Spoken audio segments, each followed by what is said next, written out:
El contenido proporcionado en este podcast tiene fines informativos y educativos únicamente. CAP Medical presenta.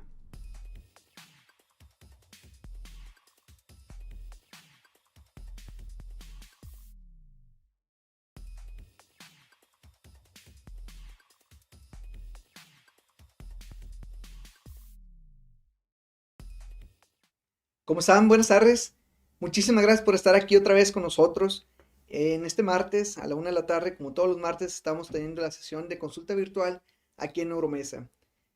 Mi nombre es Alfonso Mesa y vamos a empezar con el tema, la segunda parte de polineuropatías, donde nos estamos enfocando a polineuropatía diabética. ¿Por qué polineuropatía diabética? Porque es la más común causa de polineuropatía en el mundo.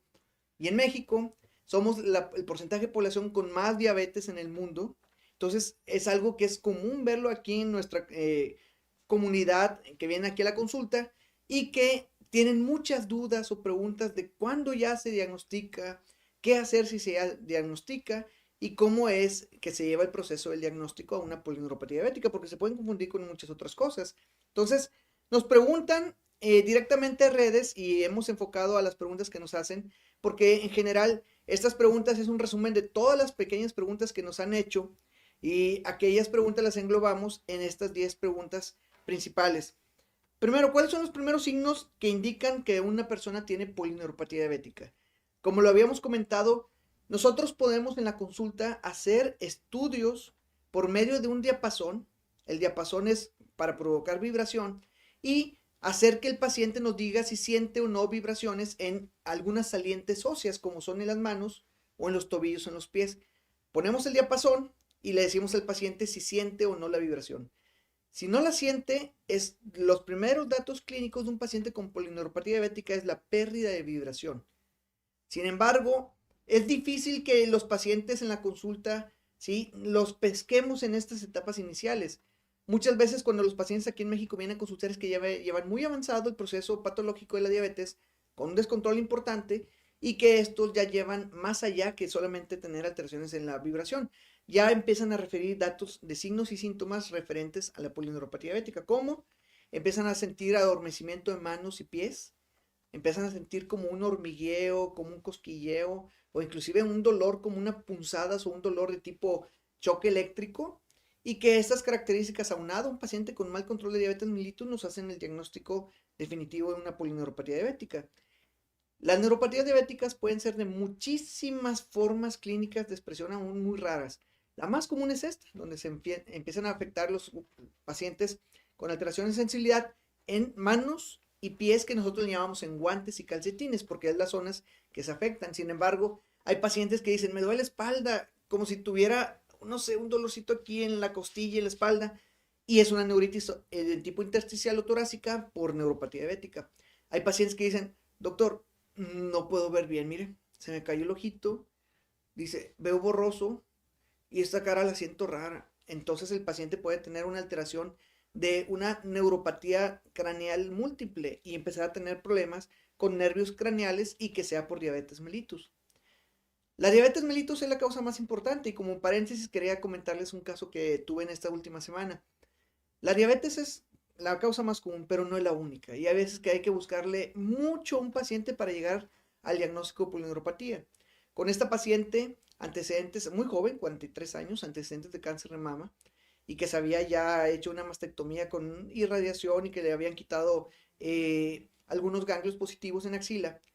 Y un año después, que fue en estas últimas semanas, acude por presentar alteraciones que asemejan a una polineuropatía específica llamada enfermedad de Miller-Fisher, donde los pacientes empiezan a tener problemas de debilidad en las piernas, empiezan a tener problemas con los ojos donde no pueden moverlos correctamente y empiezan a tener también alteraciones de reflejos donde no tienen reflejos los pacientes. Les pegamos con el martillo de reflejos y no evoca ningún reflejo.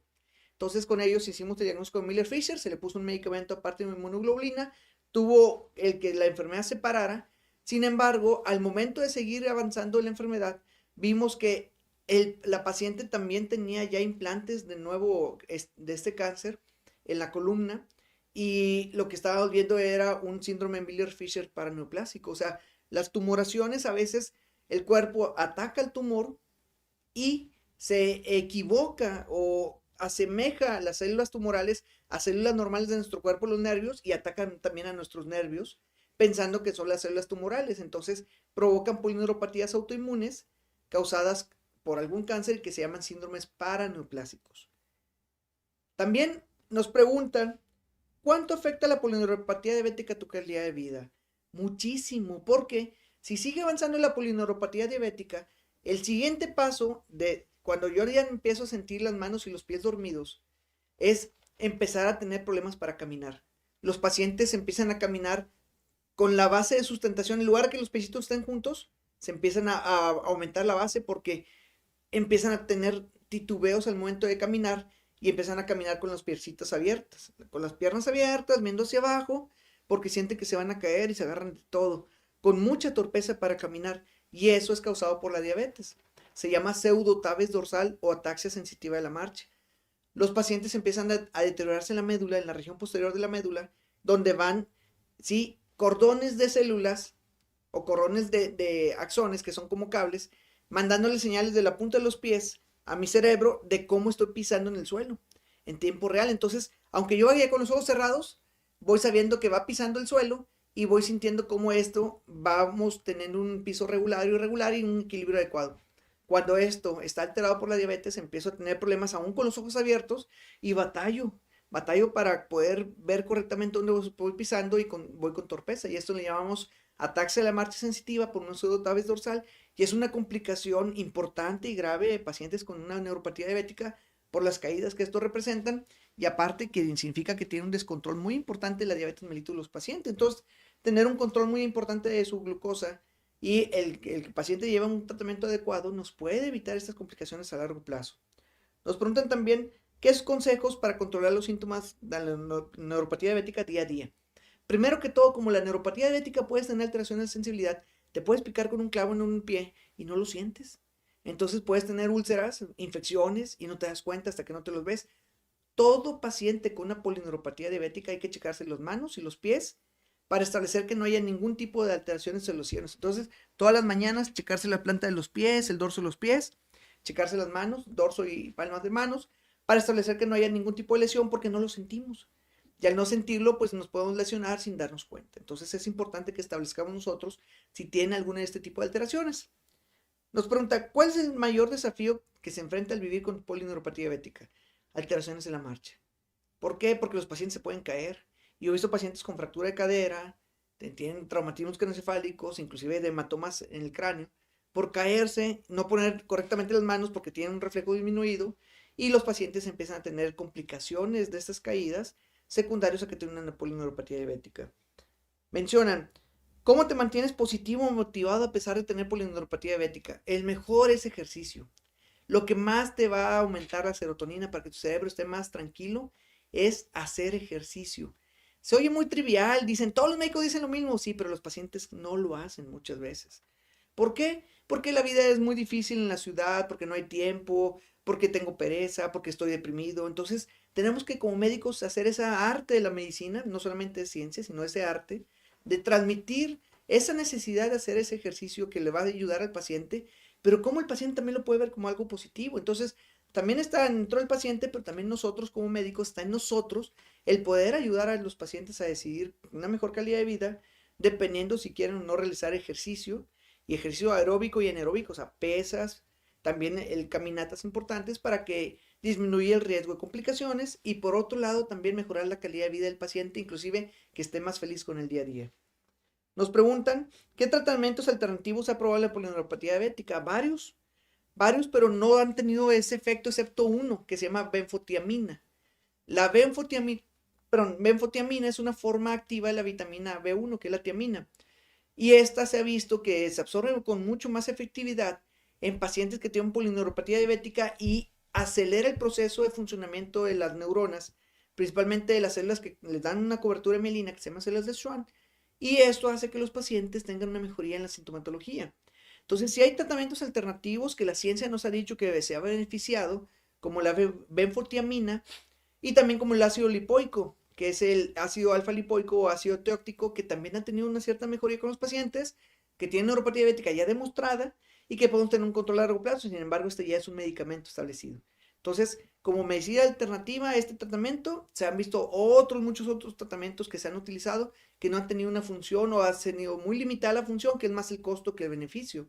Entre ellos el uso de células madre, el uso de algunos medicamentos de naturistas, algunas hierbas como hierba San Juan, que no han tenido una cierta función en la mayoría de los pacientes. Algunos sí, no quiere decir que no vaya a servir para algunos, pero la mayoría no tiene una función adecuada o la ciencia no nos ha dicho que todavía está efectivo ese medicamento para poder utilizarlo. ¿Cuál es el mejor consejo que se le puede dar al paciente recién diagnosticado de neuropatía diabética? Cuida tu glicemia, cuida tu control del azúcar. Eso va a hacer que pueda ser reversible tu cuadro. Eso va a hacer que le des tiempo a tus neuronas a que empiecen a funcionar. Acuérdense, ¿cuál es el daño que da el paciente que tiene neuropatía diabética? ¿Por qué sucede esto? Las células que forman mielina son células vivas. La mielina es como si fuera el ponerle a un cable una cinta de aislar, y una cinta de aislar, y una cinta de aislar, o el plástico, un cable. Aísla una neurona de otra y hace que la conducción eléctrica sea así eficiente, rápida, precisa. Cuando estas células empiezan a que les hace falta el azúcar, dice, ¿cómo le va a faltar azúcar, doctor? Si el azúcar está bien alta en el paciente. Sí, está alta en los vasos sanguíneos, en las arterias, en las venas, pero no está alta en sus células. Les falta azúcar a sus células. No funcionan. Porque en la diabetes es una hipoglucemia celular. El azúcar está afuera, la glucosa está afuera en la sangre, pero no se puede meter a las células. Las células dicen, quiero azúcar para saber hacer mis funciones básicas. Las células de Schwann, quiero azúcar para mantener bonita la mielina. Y por más que viene, no hay insulina que le abra la llave para que se meta la glucosa y se queda la glucosa afuera. Entonces le tomamos la glucosa en la sangre, 200, 250, sí. Pero si le pudiéramos tomar glucosa a las células, pues estaría insignificante la cantidad. Entonces, realmente la diabetes es una hipoglucemia celular. Controlando esta función, ya sea el aplicarse insulina si es una déficit muy importante o dejar que tu páncreas descanse comiendo más tranquilamente y haciendo ejercicio, puedes mejorar a largo plazo el que las células reciban otra vez glucosa adecuada, funcionen adecuadamente y tengan una restauración, porque el nervio todavía tiene una restauración del nervio periférico y podemos hacer reversible una neuropatía diabética. Entonces podemos mejorarlo, pero hay que llevar mucho a cabo en el paciente. Tanto el control de la diabetes mellitus como el hacer ejercicio y una dieta adecuada con tu paciente. Nuevamente, se escuchan bien triviales. Todos los médicos dicen lo mismo, sí, pero vamos como pacientes a hacerlos. Y nosotros como médicos también somos pacientes, entonces tenemos que hacerlo todos.